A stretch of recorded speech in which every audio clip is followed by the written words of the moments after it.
Hola, ¿qué tal, querido amigo? Nuevamente nos encontramos para nuestro estudio, nuestro diálogo, nuestra reflexión en torno a la palabra de Dios. Y seguimos con nuestro análisis de lo que el apóstol San Pablo escribe a la iglesia de Galacia. El capítulo 4, en el capítulo 4, lo último que hemos visto es cuando Pablo abre su corazón, les dice a los Gálatas sus temores de que su trabajo haya sido en vano entre ellos. Y luego hemos hablado de algunas aplicaciones prácticas, tanto para los ministros como para los miembros de la iglesia en este sentido. La siguiente parte del capítulo 4 va del versículo 21 al versículo 31. Y este es el texto que vamos a analizar hoy. Es un texto muy significativo dentro del pensamiento de Pablo en la carta a los Gálatas. Pero antes quisiera plantearte algo. Mira, siempre me ha preocupado que muchas veces he percibido que dentro del cristianismo, en sus diferentes tradiciones, en sus visiones, en las distintas tradiciones que hay en la iglesia cristiana que se transforman en denominaciones, he visto que muchas veces las personas viven sometidas a una serie de preceptos. A veces he escuchado decir a algunos miembros de la iglesia no me impone nada, la iglesia no me obliga a nada, sino que yo sé lo que es mejor, lo que es bueno y hago en consecuencia lo que creo que es mejor. Pero no es menos cierto que muchos cristianos están dentro de sus denominaciones sujetos a una serie de normas, a una serie de preceptos, de prácticas propias de sus denominaciones que poco tienen que ver en ocasiones con lo que enseña la palabra de Dios. Y esto se hace totalmente real en todas. El catolicismo romano, el catolicismo ortodoxo, en todas las visiones que hay dentro del protestantismo, luteranismo, calvinismo reformado, bautistas, adventistas, metodistas, anglicanos, en todos finalmente, ¿no? Pentecostales, muchos de sus miembros están sujetos a una serie de cosas que no son bíblicas. Y esto puede sonar fuerte que yo lo esté diciendo, pero cada denominación tiene una suerte de tradiciones y de prácticas que no necesariamente son bíblicas. Y algunos lo aceptan, lo viven y lo practican, porque si no, no pueden estar en esa denominación. Para poder estar, tienen que sujetarse a todo eso. Y esto es bastante coherente, por un lado, ¿no? Pero lo cierto es que lo que nos tiene que interesar a nosotros es vivir un cristianismo, pero sin ser esclavo de nadie. Porque si algo caracteriza el mensaje de Jesús, caracteriza el mensaje de Jesús y la obra de Jesús, es el concepto de libertad. Y conoceréis la verdad, que es Él es la verdad, y seréis verdaderamente libres. Cuando Él se dirige a los escribas, a los fariseos, y les dice, vosotros creéis que conociendo las escrituras tenéis vida eterna, en realidad ellas lo que hacen es dar testimonio de mí. Es cuando nosotros a través de la escritura conocemos a Jesús, cuando somos verdaderamente libres. Los corpus doctrinales de las denominaciones no nos dan libertad. Muchas veces producen formas de esclavitud dentro del cristianismo. Esclavitud emocional, pueden producir esclavitud psicológica, pueden producir esclavitud financiera, pueden producir esclavitud espiritual, o sea, diferentes formas de esclavitud, esclavitud moral. Pero lo que nos plantea Pablo en este mensaje es totalmente opuesto. Los cristianos hemos sido llamados a vivir la libertad en Cristo. Y es cierto que a veces decimos, bueno, libres pero no libertinos. Sí, por supuesto. Cualquier persona que ha leído el Nuevo Testamento y que cree en Jesús y que acepta la guía de Jesús no es un libertino, pero sí libre en Cristo. Libre para ejercer el derecho a pensar, a decidir, a cuestionar. Y libre en Cristo también para gozar del perdón, gozar de la salvación y experimentar en plenitud el nuevo nacimiento que Jesús nos quiere dar. Con esta idea quiero que leamos juntos este texto, que lo compartamos juntos. Gálatas capítulo 4, versículo 21 al 31. Dice así: Decidme los que queréis estar bajo la ley, ¿No habéis oído la ley? Aquí Pablo se está dirigiendo a todos aquellos que pretenden estar bajo la autoridad de la ley. Le dicen, no han leído realmente la ley. Aquellos que enfatizan tanto que nos podemos salvar por hacer esto o no nos vamos a salvar si no hacemos aquello, no han leído lo que realmente dice la Escritura. Y entonces ahora él va a utilizar una alegoría.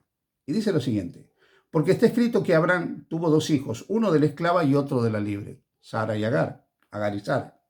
Pero el de la esclava, Agar, nació según la carne, más el de la libre por la promesa.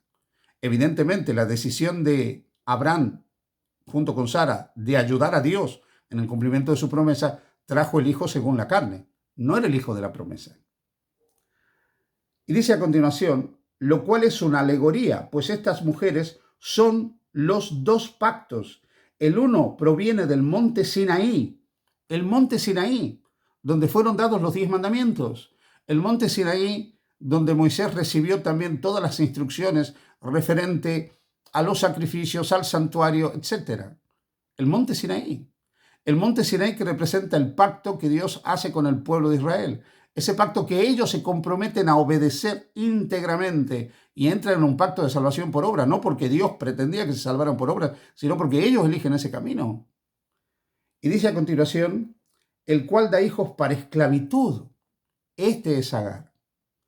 Amigos, amigas, hermanos, hermanas, aquí Pablo es categórico. Entrar en un pacto de obras con Dios, como hizo el pueblo de Israel en el monte Sinaí, te produce una vida de esclavitud. El pueblo de Israel, en vez de querer ser hijos de Dios, eligieron ser esclavos de Dios. Y esto se ve claramente en la parábola del hijo pródigo, porque el hijo equivocado, que había caído, que había fallado, cuando vuelve en sí, vuelve a la casa del padre y pide ser como un esclavo, como uno de los que servían en la casa, no como hijo. Pero el padre lo que le dice es que él es su hijo y le devuelve la dignidad al hijo.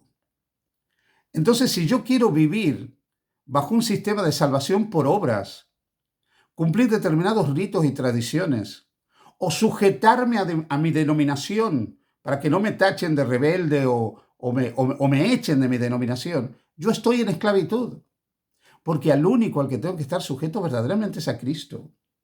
Cualquier forma, cualquier sistema que de alguna manera me lleve a una forma de salvación por las obras, o a una mezcla de salvación por la fe y las obras, cualquier sistema está opuesto al mensaje de Dios y produce hijos para esclavitud. Dice a continuación, porque Agar es el monte Sinaí en Arabia y corresponde a la Jerusalén actual, pues ésta, junto con sus hijos, está en esclavitud. Oh, qué triste para Pablo ver que sus compatriotas, sus paisanos, según la carne, vivían esclavos bajo un sistema totalmente equivocado, un sistema de salvación por obras. Ellos eligieron salvarse por las obras y no se dieron cuenta que Dios le estaba ofreciendo el amor, el perdón, la gracia por la fe. Y rechazaron ser justificados por la fe. Y cuando vino el Salvador también lo rechazaron. Mas la Jerusalén de arriba, la cual es madre de todos nosotros, es libre, dice Pablo. Porque está escrito, regocíjate, oh estéril, tú que no das a luz, prorrumpe en júbilo, y clama tú que no tienes dolores de parto, porque más son los hijos de la desolada que de la que tiene marido. Así que, hermanos, nosotros como Isaac somos hijos de la promesa. Hermano, hermana, somos hijos de la promesa. De esa promesa que Dios hizo de salvarnos en la simiente de Abraham, en Cristo. Él es la simiente. La salvación viene a través de Jesucristo. No hay otro camino de salvación fuera de Jesús. Y es cierto que Cristo dijo, si me amáis, guardad mis mandamientos. No los mandamientos de una denominación, no los mandamientos de una iglesia, no los mandamientos o preceptos o tradiciones o formas denominacionales. Si me amáis, guardad mis mandamientos, los de Él, sus palabras, sus enseñanzas, lo que Él dice. Pero por amor, porque no se puede obedecer si no es por amor. La única obediencia que Dios acepta es la obediencia por amor. Somos hijos de la promesa. Pero como entonces dice el que había nacido según la carne perseguía al que había nacido según el Espíritu, así también ahora. El legalismo no ha muerto en el cristianismo, no ha muerto en tu iglesia, no ha muerto en tu denominación, no ha muerto en la mía. Los legalistas siguen tratando de controlar a los que quieren ser libres en Cristo. Los hijos según la carne quieren controlar a los hijos según la promesa. Y lamentablemente a veces la iglesia ha girado hacia el legalismo. Los dirigentes de la iglesia se vuelcan hacia el legalismo y se transforman en perseguidores de los hijos de la promesa, aquellos que quieren vivir su libertad en Cristo, atando pesadas cargas a los miembros de la iglesia que ni ellos son capaces de soportar realmente. Y aquí la Escritura dice, versículo 30, ¿mas qué dice la Escritura? Echa fuera a la esclava y a su hijo, porque no heredará el hijo de la esclava con el hijo de la libre. No hay posibilidad de salvación bajo esclavitud. Y no debemos tolerar como cristianos ninguna forma de legalismo religioso. No debemos permitir que ni pastores ni miembros nos impongan preceptos, tradiciones, ritos y formas, fruto de la comprensión denominacional, sino que debemos aceptar a Cristo y la autoridad de Jesús en nuestras vidas, porque solo Cristo salva. Y no debemos consentir en que se imponga formas de salvación por obras, a veces disimuladas en la santidad. De manera que, hermanos, nos dice aquí, de manera, hermanos, que no somos hijos de la esclava, sino de la libre. Tú debes elegir ser un hijo de la esclava o un hijo de la libre.